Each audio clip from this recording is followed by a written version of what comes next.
هم الذين ملأ الإله قلوبهم بوداده ومحبة الرحمن. Person of Iman should not become fascinated by what he did in the month of Ramadan. Nor should he become fascinated by any righteous deed that he put forth. Because there is no guarantee that Allah Azza wa Jal has accepted that deed from him. Allah Tabaraka wa Ta'ala, He informed us in His book, إِنَّمَا يَتَقَبَّلَ اللَّهُ مِنَ الْمُتَّقِينَ. And Allah Azza wa Jal, He only accepts the deeds from those that are pious. This is your invitation to aid a noble cause in the blessed month of Ramadan. A wonderful opportunity for Sadaqah Jariyah. An opportunity to help us finish building and maintaining the house of Allah. A sadaqah is a burhan, a testimony to your iman. The Prophet Muhammad ﷺ said, charity does not decrease wealth. We know the Ummah is bleeding today. So of the 2.2 billion Muslims, we're only asking 3,000 of you to donate $50 each. Ya sadaqah, Invest in our future. 3,000 people, $50 each. Click the button and donate now. Allah Azza wa Jal, He accepts the deeds from those that are pious. And that is why Ahlul Ilm, they highlight a very powerful statement from the earlier generations that they used to say, لو أعلم أن الله تبارك وتعالى تقبل مني مثقال حبة من خردل فتمنيت الموت. Had I known that Allah only accepted from me a righteous deed that is the size of a mustard seed, meaning that this deed went forth and it was accepted by Allah, it was sincere for Allah, then surely I would have preferred death. My believing brothers and sisters, so the month of Ramadan was a month of reflection and contemplation, a month of forgiveness, a month of dua, a month of worship, a month of fasting, a month of standing, a month of giving charity, a month of doing righteous deeds, a month of brotherhood, a month of love, a month of kindness. It was a beautiful month, an opportunity from Allah, from His opportunities, a season from the seasons of good. What are we going to do now? What is going to be the condition of our hearts? Ibn Abi Layla, he transmitted, he said that Abu Darda, he sent a letter to Musallama ibn Mukhallad al-Ansari.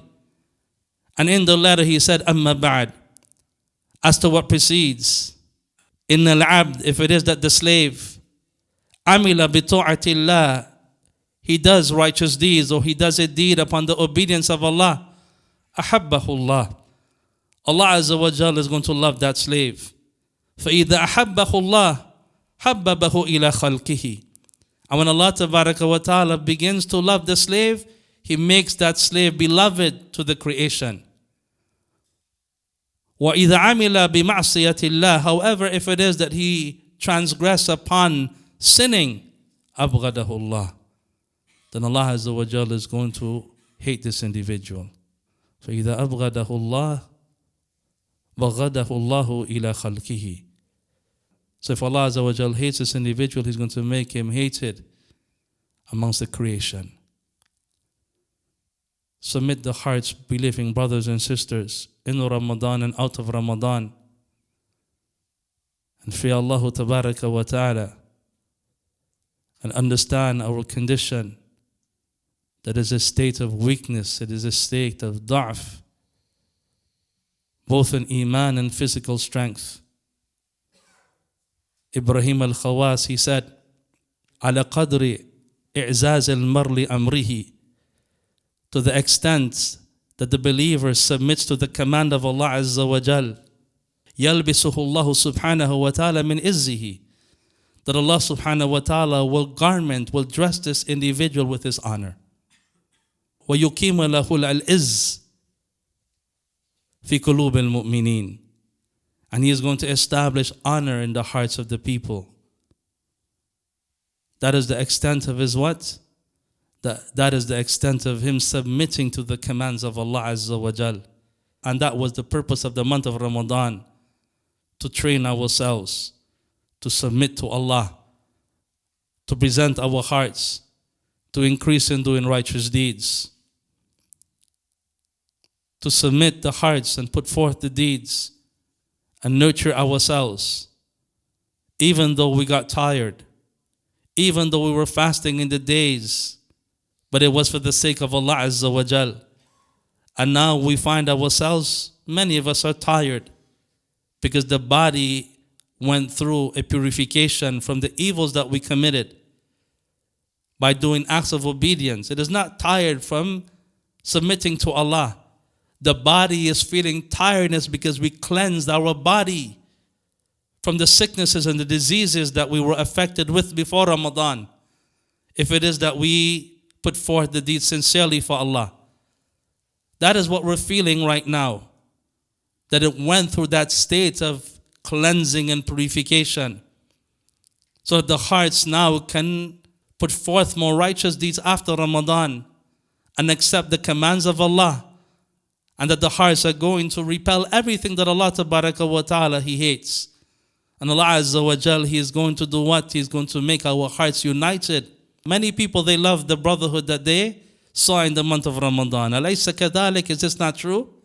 And that is why Al-Mujahid, he said that the slave, that he comes forth to Allah with his heart. Aqbal Allahu Azza wa Jal biqulub al-mu'minina ilay. That Allah Tabaraka wa Ta'ala will open the hearts of the believer towards this individual. But what does he have to do? He has to present his heart to Allah. يَوْمَ لَا يَنْفَأُ مَالٌ وَلَا بَنُونَ. A day when no wealth or children will benefit an individual. إِلَّا مَنْ أَتَى اللَّهَ بِقَلْبٍ سَلِيمٍ. Except the one who came to Allah with a heart that is pure. With a heart that is pure. So put forth your hearts. Submit your hearts, O slaves of Allah. Turn back to Allah and continuing worshiping Allah outside of Ramadan. Because Allah Tabaraka wa Ta'ala, He is alive and He will never die. The month of Ramadan, it comes and it goes every year. Allah Azza wa Jal is your Lord of Ramadan and He is the Lord of Shawwal and He is the Lord of Dhul Qa'dah and Dhul Hijjah and all of the other months of the year. He is the Lord of all of the months. Put forth your deeds and do not look back.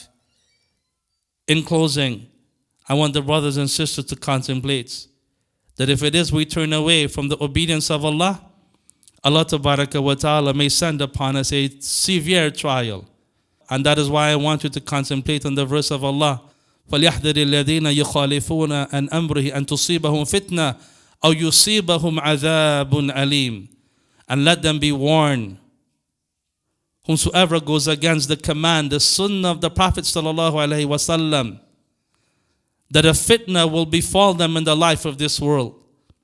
The fitna that the scholars, they mention here, the scholars of tafsir, that if a person was upon iman, he could end up in a state of kufr. If a person was upon the sunnah and he turned away from the sunnah and he started to become lax, he can end up turning into a person of innovation. So a person can go into apostasy, or a person can now become an innovator. Why? Because he did not submit to the command of Muhammad sallallahu alaihi wasallam. That is what Allah said, فَلْيَحْذِرِ الَّذِينَ يُخَالِفُونَ عَنْ أَمْرِهِ.